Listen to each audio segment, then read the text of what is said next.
All right. Good afternoon, everyone. My name is Katie Kale, and I am the Community Impact Officer for Bayou Community Foundation. And this afternoon, you are joining in our webinar for the 2025 Nonprofit Annual Grants Program webinar. In this webinar, we're going to go over some things to hopefully make you feel a little bit more comfortable about the grants process and answer any questions that you might have. All right, let's go ahead and dive in.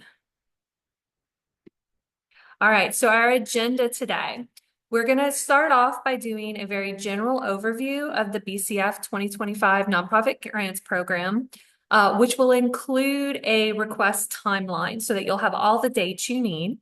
We're also going to go over eligibility, and we're going to review considerations, things that you might want to keep in mind before applying and during the application process. Once we've gone over those basic considerations, we are going to go over the process of actually applying for the 2025 nonprofit grants process. I will take you through our grants portal step by step and show you how to apply and give you a sneak preview of the first part of the application. And then, of course, at the end, we'll have plenty of time for questions. Now, as we're going through, if you have questions that pop up in your mind, go ahead and drop them in the group chat. I'm going to do my best to stop as we go and answer those, but we will take time at the end to go back and answer any questions I missed or any additional questions. All right, just a little bit of housekeeping before we dive in. First off, please keep your microphone on mute throughout the entirety of the webinar. This just makes sure we don't get any feedback from anyone else's background noises. All questions and comments, again, can be added to the group chat throughout the webinar. We'll answer as many as we can as we proceed, but then we'll revisit the chat at the end. All right. Hold on one second. Now I'm having technical issues. All right. Hold on. All right. Sorry that it got ahead of me. Just to let you guys know, the webinar is being recorded and it will be emailed out to all the registered participants along with any links or resources that come up that we discussed. So you will have this whole webinar to go back and reference after. All right, nonprofit grants program overview. For those of you who may be new to Bayou Community Foundation's programs or our grants process, since 2013, BCF has awarded 304 annual grants totaling over $2.6 million to qualified nonprofits serving Lafourche, Terrebonne, and Grand Isle as part of the foundation's annual competitive grants program. Grants are intended to fund the delivery of new, continuing, or expanding nonprofit programs that address critical community needs in Lafourche, Terrebonne, and or Grand Isle. In 2025, BCF's grants program will continue to fund impactful nonprofit programs that fill critical unmet needs in our service area, with special consideration of the needs identified in our 2023 Community Needs Assessment. And I'm going to go into those areas that were identified in the needs assessment later on. You can also always access that needs assessment on our website at bayoucf.org. So if you'd like to read it in full, it is on our website, and I'll show you how to access that a little bit later. All right, here's the big one. Deadline to apply for the 2025 grants program is Friday, March 7th, 2025 at 5 p.m. Any grant application that is submitted after 5 p.m. will get stopped. It will not let you submit. So I'm going to repeat this date over and over again throughout this webinar. Your application is due Friday, March 7th, 2025 at 5 p.m. You have 1 month and 2 days. All grant applications are submitted and managed through BCF's online grants portal. And again, I'm going to take you on a tour of that at the end. Applicants are encouraged to visit the portal for account login instructions and to access the application process before March 7th. I highly suggest that after this webinar is over, if you have never been in the grants portal, if you do not have a login already, go in, create your login, create your account, and familiarize yourself with the way the portal works. If you have applied before, I still suggest going in, making sure that there's no issues with your logins. And if you have any problems at any point, just reach out to me. All right, in 2025, the maximum grant request accepted is $25,000. This is really important to take into consideration when you're writing your request. Applicants will be required to submit an itemized budget to justify grant requests in phase 2 of the application process. I'm going to go into the different phases in a moment.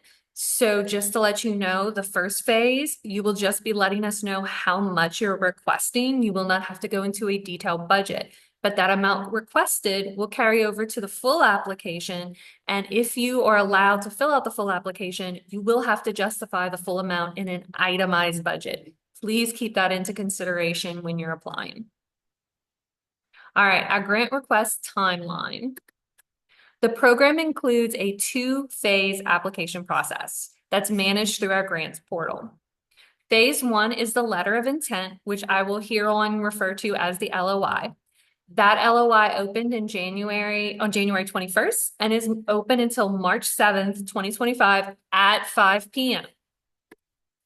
The initial grant requests are accepted there, again, Friday, March 7th, 2025 at 5 p.m. Following the initial LOI phase, selected organizations will be invited to participate in this second phase of the application process. I will show you the LOI at the end. It is a basic letter of intent. This is who we are. This is the program that we want to fund. This is how much we're asking for. From there, if your LOI is accepted, then you will then be invited to fill out the full application, which includes a lot more in-depth questioning, a lot more in-depth financials, and that itemized budget. The full grant application will be between April and June. We don't have exact dates for that, but by the time the LOIs are processed, we will have an exact date of when it will open, and those due dates will be in June. Organizations selected to participate in phase 2 of the application process will be notified via email with your submittal deadlines for applications expected in June 2025. If you are not selected for any reason, you will also be notified. So by the end of April, beginning of May, you will hear from me either way. You will be told that you are being invited to fill out the full application, or that unfortunately we are not passing you to the second phase. And just as a reminder, if ever your applications are not funded and you are interested in knowing why, Jennifer and I always invite you to reach out to us. We love working with our nonprofits. And if you want to know more about your application and maybe something that you could have done differently, or just how our process works, please feel free to reach out to us. All right, grants are going to be awarded by August 30th, 2025 to fund programs through July 31st, 2026. This is very important when you're planning out your application and your funding, is that the funding is meant for programs after August 30th, and that the money will be spent by July 31st, 2026. So it is a year program. So take that into consideration when you are filling out your application and applying for program. All right, eligibility. This is the important one. First off, federally approved tax-exempt 501c3 nonprofit organizations and other tax-exempt public education government institutions in good standing with the IRS. What does good standing mean? It means that the IRS currently acknowledges your organization as tax-exempt and your state registration is current. Organizations serve residents of Lafourche, Terrebonne, and our Grand Isle. Grants will not be awarded to support organizations that have programs outside of these specific communities. Organization has been operational with services provided at least 1 full year by March 7th. So one of our criteria is that as of March 7th, when the LOI is due, your organization needed to have been in operation for 1 full year. Organizations must have local leadership in the form of a board of directors or advisory committee, local financial support, and local program management and accountability. In the case of a nationally, statewide, or regionally sponsored organizations, you are allowed to apply, but no portion of the grant awarded by BCF can be used to support the national, state, or regional entity. So if your organization covers more than just Terrebonne, Lafourche, and Grand Isle, you may apply, but the grant funding cannot support projects outside of that service area. Only one grant request will be accepted from each organization, and this is based on the EIN number. So if you have a entity that has more than one EIN number associated with it, because there's different departments within your entity, then they can do several, but only one or by EIN number. All right, grant review considerations. These are some things that you should think about before and during applying. Again, your maximum grant requested is $25,000. Grant requests over this may not be considered at all. Applicants may receive partial funding for their requests. Applicants are encouraged to thoughtfully consider the amount requested and develop a budget rationale that accurately corresponds with the proposed budget. So if you ask for $15,000, you need to be prepared to justify that budget and itemize it to show why you need that amount. Applicants will be required again to submit an itemized budget to justify this in phase 2. To be considered, programs must serve residents with Lafourche, Terrebonne, and Grand Isle. I know I keep saying kind of the same things over and over again, but it's because these are very, very important criteria. Grants will not be awarded to support programs outside these specific communities. The grant funding period, again, is from August 1st to July 31st. So if you're awarded, you can expect to have the grant funds in your hand by August 1st, and those grant funds will need to have used by July 31st, 2026. Grants may fund tools, equipment, supplies, resources, capital improvements, and other measurable costs necessary for the delivery of a nonprofit program. So when you're planning your application, ensure that when you have to describe what the grant will fund, that they are in these types of categories. In 2025, the grants may also fund the delivery of programs that serve residents impacted by Hurricanes Ida or Francine, are programs that feel a need related to Hurricanes Ida or Francine impacts. Grants are not intended to fund. So these are the really important ones to make sure that you are not requesting funds for any of the following. General operating expenses, capital or operational debt reduction, political campaigns or activities, religious activities, proselytizing, fundraising events. Bayou Community Foundation does not fund fundraising events, endowments, scholarships, direct funding to individuals, scientific or medical research, programs serving only members of private clubs, organizations, or institutions. If at any point you have a question whether your grant application is requesting funds that may fall under one of these, just reach out to me and a quick email and I can clear that up for you. Also, mid and end of year reports will be required of all grantees. Usually when the grants are given out at the beginning of August, your first report is due by the end of January. And then your end of year report is usually due in July. You will be assigned these reports as soon as your application is approved so that you can look at them beforehand and know the type of information that we're requesting. If you have done grants with Bayou Community Foundation in the past and done reports in the past, they are different now. They require a little bit more information than we have in the past. So make sure that you are prepared to fill out reports. Special considerations. Special considerations will be given to programs addressing needs identified in BCF's 2023 Community Needs Assessment.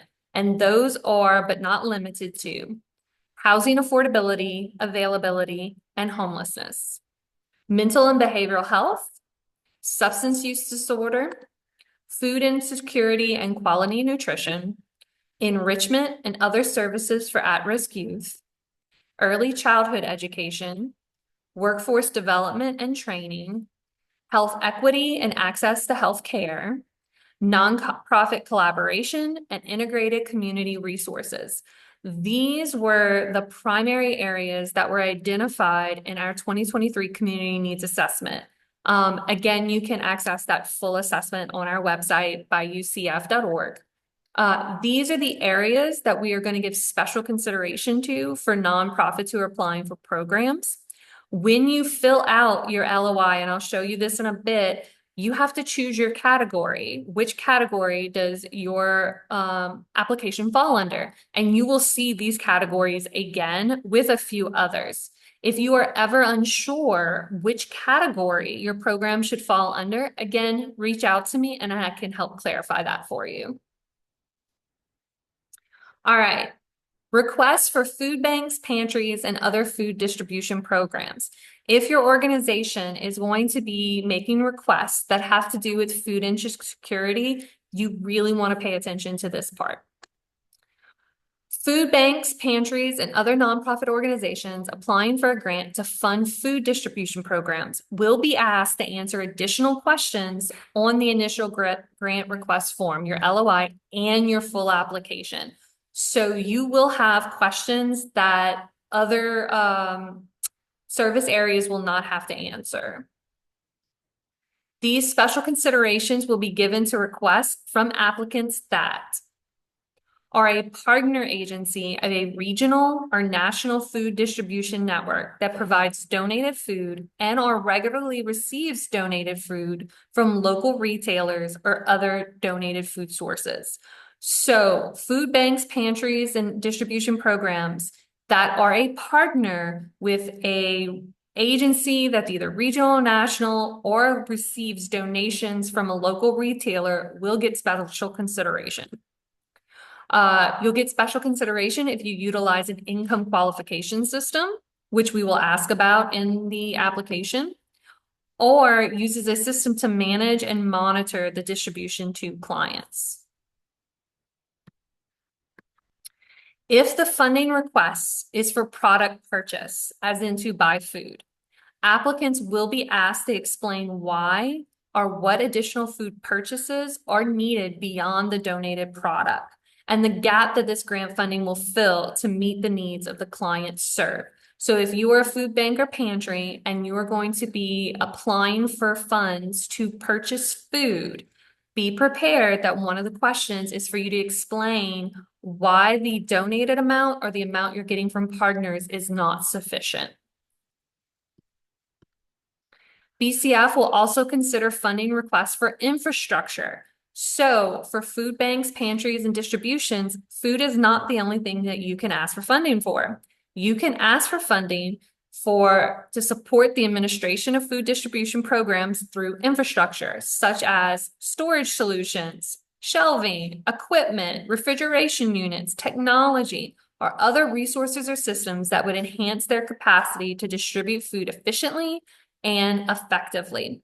As always, if you're unsure, you can reach out to me before you submit your LOI. This process is designed to support our local food banks and pantries and other organizations working to address food insecurity and fill that critical gap in food distribution, while also promoting partnerships, maximizing current resources, and strengthening the overall effectiveness of the food distribution network in our region. And if you have any questions or concerns about this, please go ahead and reach out to me. All right. We're almost through the review considerations. This is a competitive grants program. Please keep that in mind.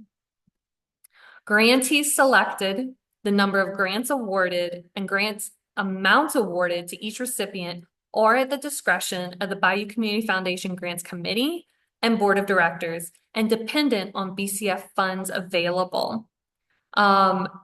Remember that it is a grant committee that is reviewing all of the applications and that you should always keep in mind that these grant committee members may know nothing about your organization. It is good grant writing protocol to write as if the reader knows nothing about your organization or the programs that you are asking for funding. Never assume that they know anything. Grant evaluations and decisions are based on merit and completeness of requests and application, the critical needs addressed, the population served, overall impact of the grant, demonstrated funded need, and justification of grant budget, among other considerations. In your grant application, even the LOI, make sure that you are covering all of these topics. We need to know what is the need that's being addressed. Who are you serving? What is the impact of this grant being funded, or if it is not funded, and demonstrate that need and the justification for the amount that you're asking.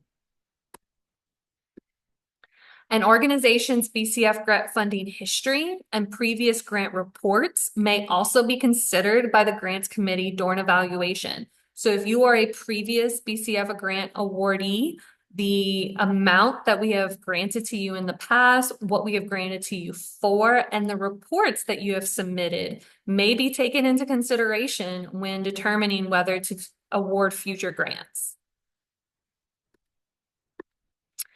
Grant requests and subsequent applications are evaluated based on criteria such as: does this program and our organization meet eligibility requirements, and is it aligned with BCF's grant program description? Meaning, are you eligible? Did you meet all those eligibility marks that I went through? And is the program that you're applying for line up with our needs assessment and BCF's overall goals? Does this program address a clearly articulated need? Clearly articulated mean that you explain what the need is and who is in need. Are realistic goals identified? How are you going to meet that need?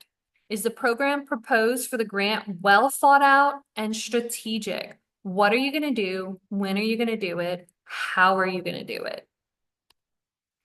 Does this program and our organization have a track record for success? Tell us what you have been able to do in the past with the resources you had, and how you're going to be able to grow and meet more needs in the future. Is the grant request clear and realistic? Is it directly linked to the program objectives? Is the program that you're applying to fund meet with your overall organizational goals? Is it all clearly linked together? Does the grant budget clearly justify the grant request? Would a grant from BCF make a significant positive impact on the need to be addressed? Are there other appropriate and or significant resources for program funding? Does it serve a significant population in high need or address a high need in the community? Again, such as those identified by our needs assessment. Do you partner or collaborate on the grant request or program execution with other organizations that have similar missions in your region? Tell us about who you work with. Tell us how you collaborate. Do you rely on charitable donations and grants for funding as compared to millages, dedicated tax revenue, or government appropriations? Does your organization exhibit strong leadership at the staff and board level, including fund development support from your board members? Do you demonstrate sound fiscal management? Do you maintain a public office or service location in Lafourche, Terrebonne, and Grand Isle? Remember, a regional, state, or federal nonprofit may apply, but they must have a location, leadership, and programming in Terrebonne, Lafourche, and Grand Isle, and that grant funding can only be spent on programs in that service area. Do they operate primarily in the local region rather than statewide or nationwide?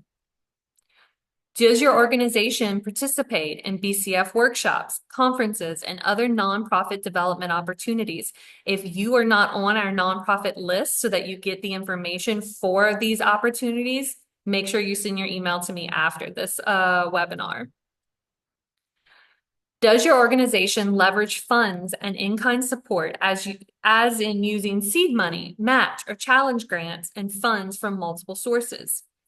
Have you applied for a grant from another organization that you need matching funds for to receive that grant? If that is the case, tell us that in our LOI.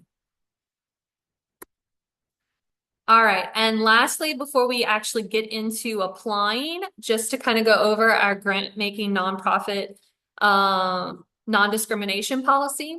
No person in the United States shall, on the basis of actual or perceived race, creed, color, ethnicity, national origin, religion, sex, and gender identity, sexual orientation, gender expression, age, physical or mental ability, pregnancy, veteran status, military obligations, marital or parental status, political affiliation, or any other improper criterion be excluded from participation in, being denied the benefits of, or be subjected to discrimination under any program or activity funded in whole or in part with funds made available by the Bayou Community Foundation, and any other program or activity funded in whole or in part with funds appropriated for grants, cooperative agreements, and other assistance administered by the Bayou Community Foundation.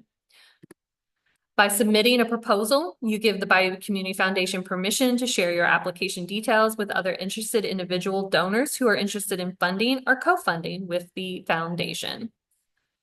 All right, let's get into the fun part. All grant applications, as I said, are submitted and managed through BCF's online grant portal. You can access that portal by scanning this QR code. You will receive this entire presentation along with the recording probably by tomorrow. You can also access it by going to bit.ly/BCF Nonprofits Grant App. I will also send you the direct link to the app in the after webinar email. Okay, so before we dive into how to create an account, how to fill out the LOI, does anyone have any questions? I will give you a moment. Anybody have any questions for me right now? Go ahead and type it in the chat while I switch over to the portal.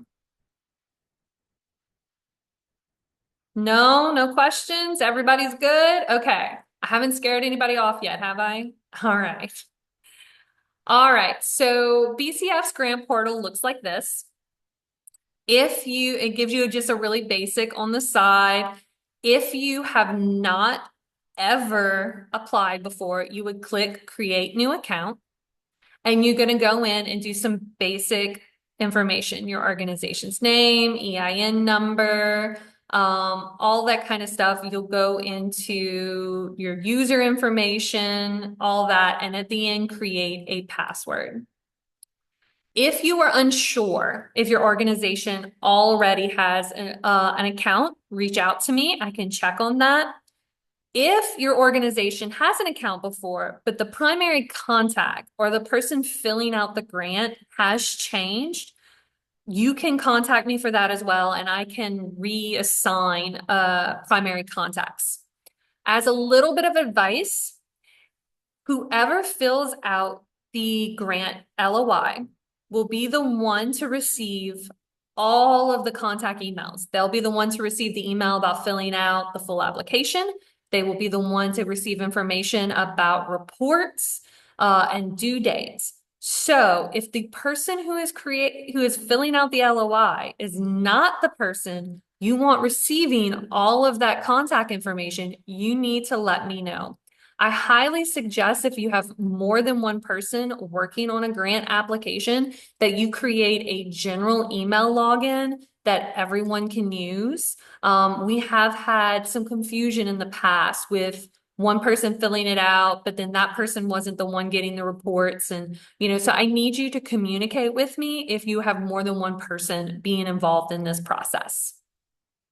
Okay, so if you know you've been in before, but you can't remember your password because it's been a year, 2 years, just click that forget your password. It'll help you get back in.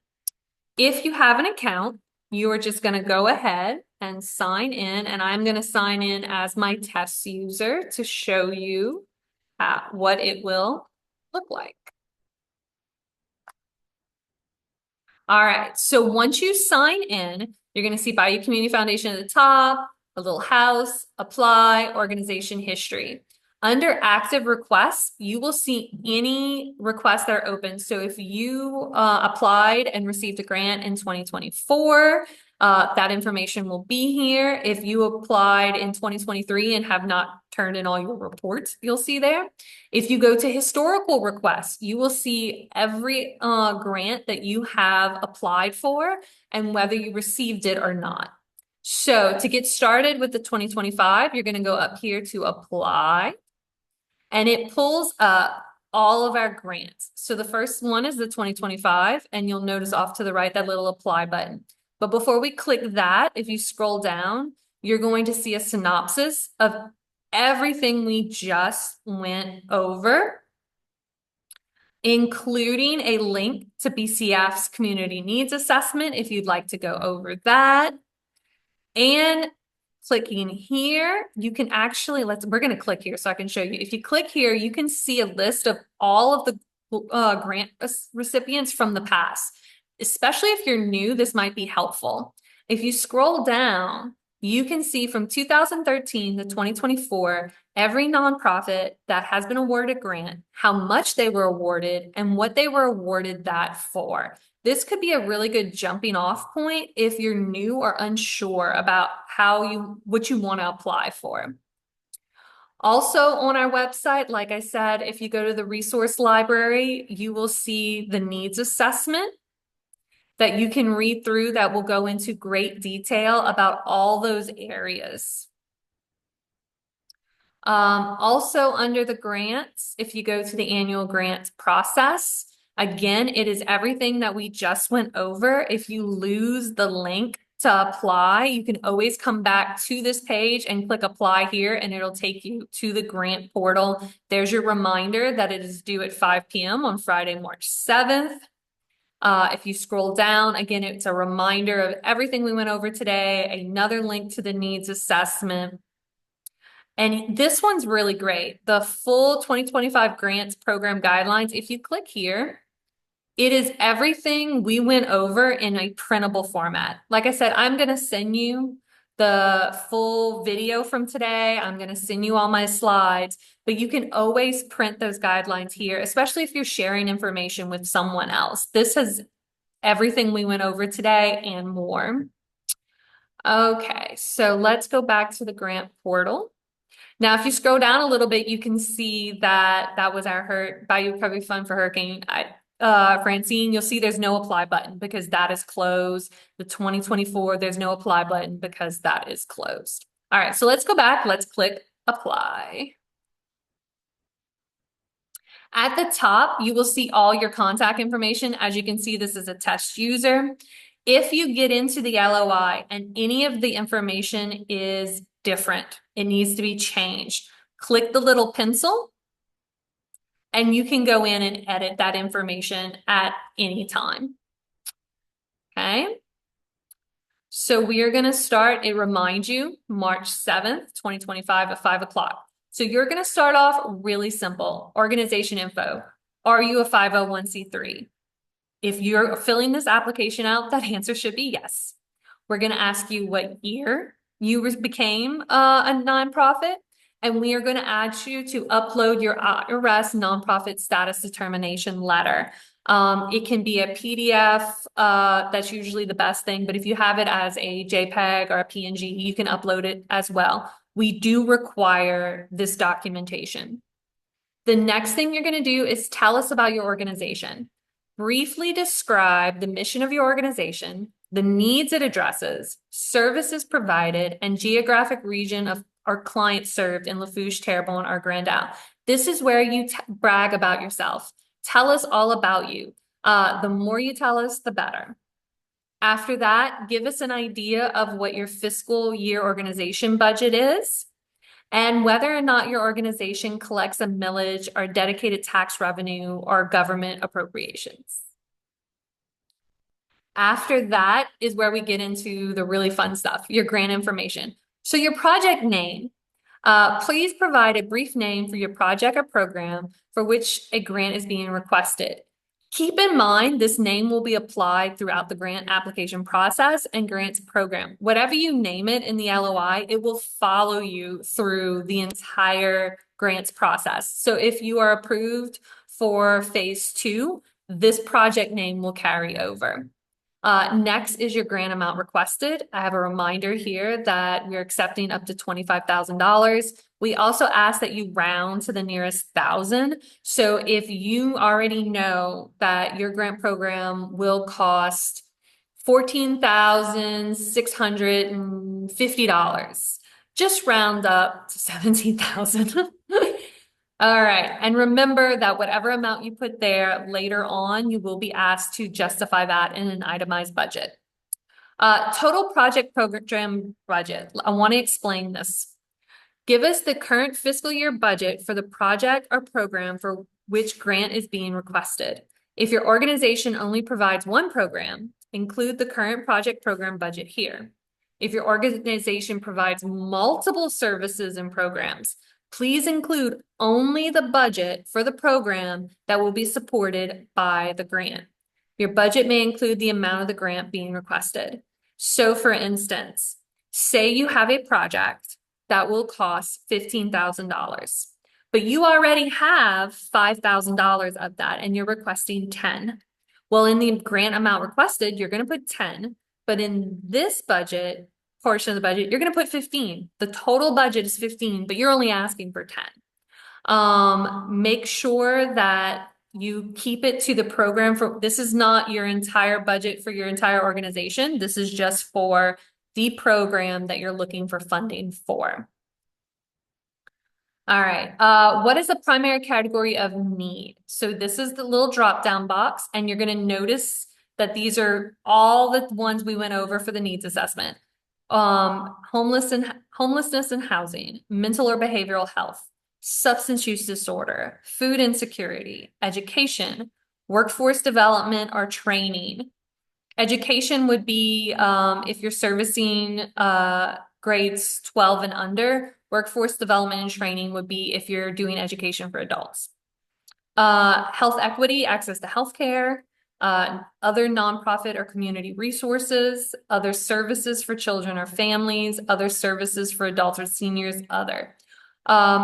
Your program should fall into one of these at the top. If you don't fall into one of those, that's when you would consider one of these at the bottom.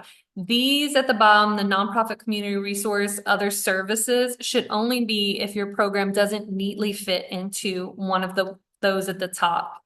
And if you can't put yourself in any of these categories, then you would click other. As always, if you're unsure where you fit, reach out to me. I can help you figure that out. For the geographic area, please click all that apply. If your program only services clients in one parish, put that. If it's all, put that. All right, grant statement of intent. This should be brief, a couple of sentences. Briefly state as directly as possible what the grant request would fund. For example, the grant will fund 100 meals distributed to the homeless in Terrebonne Parish. 1 or 2 sentences in a nutshell. What are you planning to do with the money and who are you planning to help and where? You're going to have the opportunity to explain in more detail in the next question. And remember, this grant statement of intent will also follow you throughout the process. You will have a chance to edit it in phase two if you need to, but this grant statement is what the grants committee will look at when they're determining which LOIs are going to go on to the next phase. Project program description. This is where you want to use all those considerations that we talked about earlier. Tell us about what the need your program is going to address. What services does your program provide?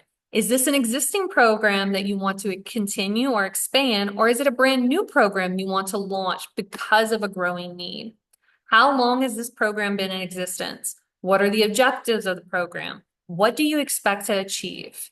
Please describe specific uses of the grant funding based on your grant statement of intent above and indicate if a BCF grant will be used to leverage any additional funding from other sources. Again, it's good grant writing protocol to make sure that you thoroughly answer each item of a question. So we add these little extra things in the description to kind of help you focus and make sure that you're giving us everything we need. Remember that the grants committee will take into account how thoroughly and well you have answered the question. The next one is population served. Please describe the residents to be served by the grant. Give us some approximate number of residences. We plan on serving 100 people. We plan on serving 200 people. What are the age ranges? We are serving children from 0 to 5 years old. We are serving seniors 65 years and older. Do we have a specific gender that we're serving? Do we have a specific geographic area? And what is the need? What do these residents need that our program is going to provide? Is your program responding to Hurricane Ida or Francine impact? BCF may allocate a portion of annual grants this year specifically to organizations or programs addressing community recovery needs, increased needs experienced since the storm, or serving hurricane survivors. So just let us know, yes or no, whether this program has any kind of connection with those impacts. Tell us what your project program start date is. Again, the funding period is from August 1st to July 31st, 2026. The project should begin and funding should begin to be expended in this time frame. Project program end date. Again, let us know when your project plans to end. Some people, they apply and it's all the way up until July 31st. Some organizations have a very short window in which their programs will be funded. All right. And again, at the bottom, I remind you for the last time that your LOI is due March 7th, 2025 by 5 p.m. I highly suggest that you do not wait until March 7th at 2 o'clock to go in and fill this out. I know it doesn't seem like a whole lot, but we could have technical issues. The site could go down, your Wi-Fi could go down. There's a lot of things that can go wrong. So please get in here and start working as soon as possible. Now, as you're working, if you fill out a portion of this, but you don't have time to fill out the whole thing, you would come down to the Save LOI, click there, and that way the next time you log in, everything that you have done will be saved. If you fill this out and don't click Save, when you come back in again, you will have to do it all over again. It will not automatically save your work. You have to click Save LOI. When you are finished and you're ready for me to see it, click Submit LOI. And again, submit LOI by 5 o'clock on March 7th, 2025. And that is pretty much it for this part. If your LOI is accepted for phase two, not only will you get that notice and be given a link to come in and fill out the phase two with due date, you will also be invited to another webinar in which I will do this all over again, but with the new application specifically in mind.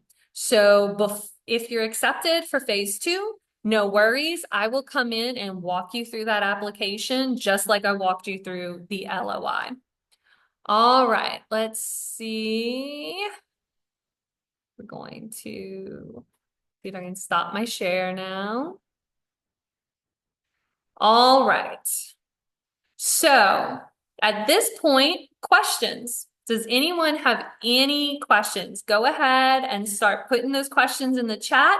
You guys have me for at least 15, 20 more minutes. I am here to answer anything that you might have. You guys are really quiet today.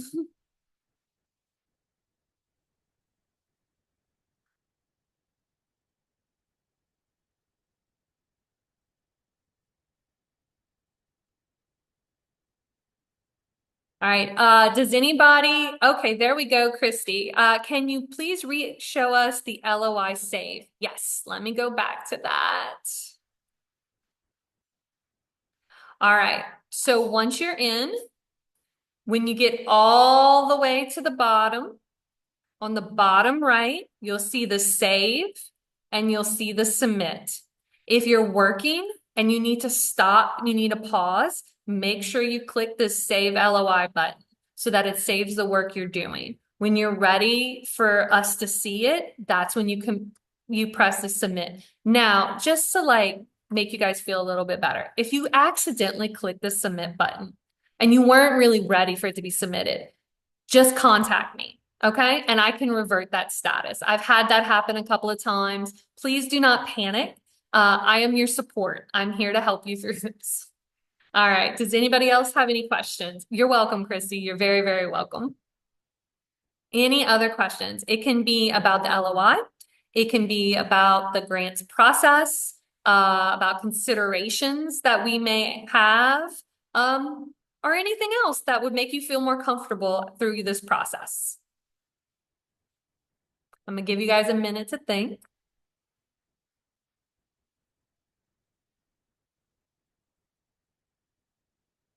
All right. Well, if no one else has any questions, this is my contact information. Oh, there we go. Could you, Cherry Wilmore wants to know, could you refresh what dates will be notification be sent for phase 2? We don't have an exact date. So your applications are due March 7th. It usually takes us about a month for our committee to read through all the LOIs and determine which ones will go to phase 2. So it will be sometime mid to end April that we'll be able to have that. Hopefully by the time your LOIs will be due, I'll have an email I can send out to you guys so that you know exactly when you can expect that. But like I said, you will hear from me either way, whether you're invited for phase 2 or you have not been, you will hear from me. I will not leave you in limbo, I promise. Okay, Madeline wants to know, can we revisit the slide about explanation if we're requesting food services? Of course, let's go back. All right.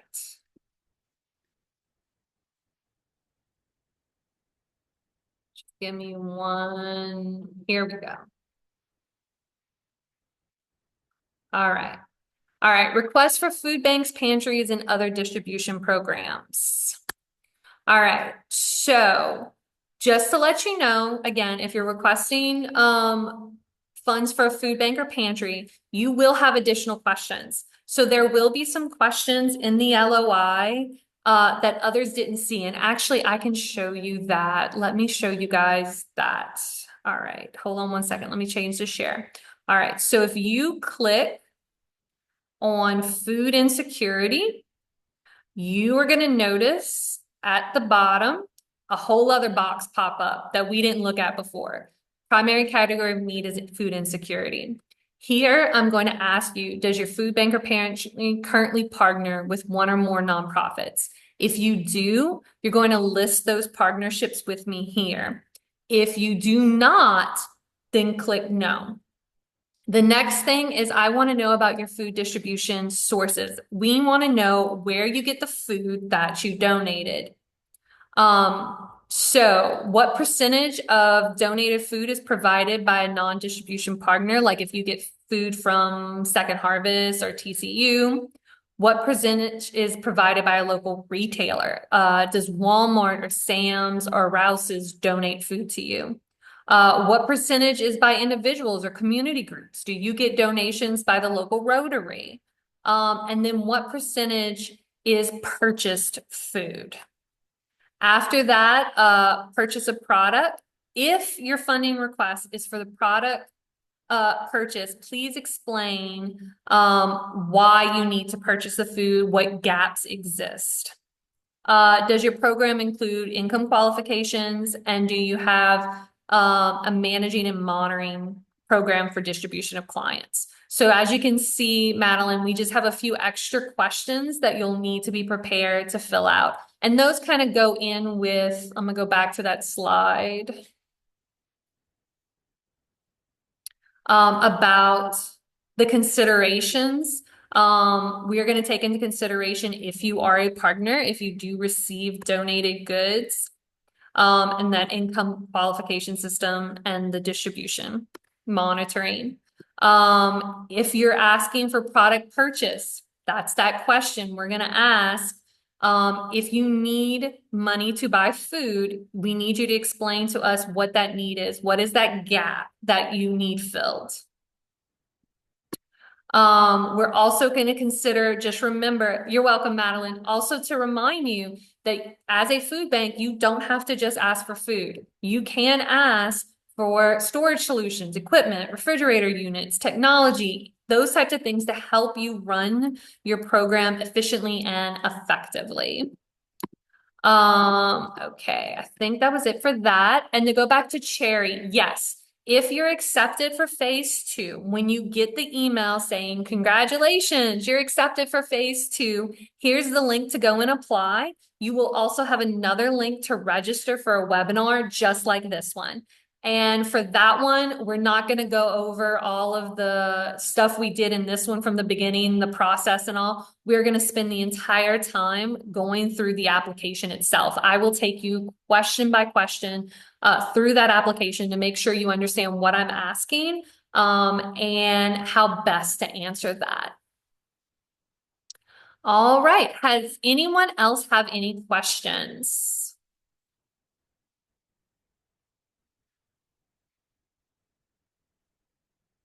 You're welcome, Cherry. All right, we have about 8 more minutes if anybody else has any questions. Okay, let's go back to the last screen so you can get my contact information. Let's see. All right, so again, my name is Katie Kale. You can reach me by phone at 985-219-0046 or at katie@bayoucf.org. So after this webinar, if you have any questions or concerns, please feel free to reach out to me because I know that's what happens. You can't think of any questions, and then as soon as we log off, you're going to think of all the questions. Go ahead and reach out to me. I'd be more than happy to spend some time with you, making sure that you feel comfortable filling out the LOI and making sure that this program fits with what your organization is trying to accomplish. And so if we don't have any more questions, I'm just going to thank you again for spending time with me and learning more about Bayou Community Foundation's annual nonprofit grants process. And I wish you all the best of luck and have a beautiful day. Thank you, guys.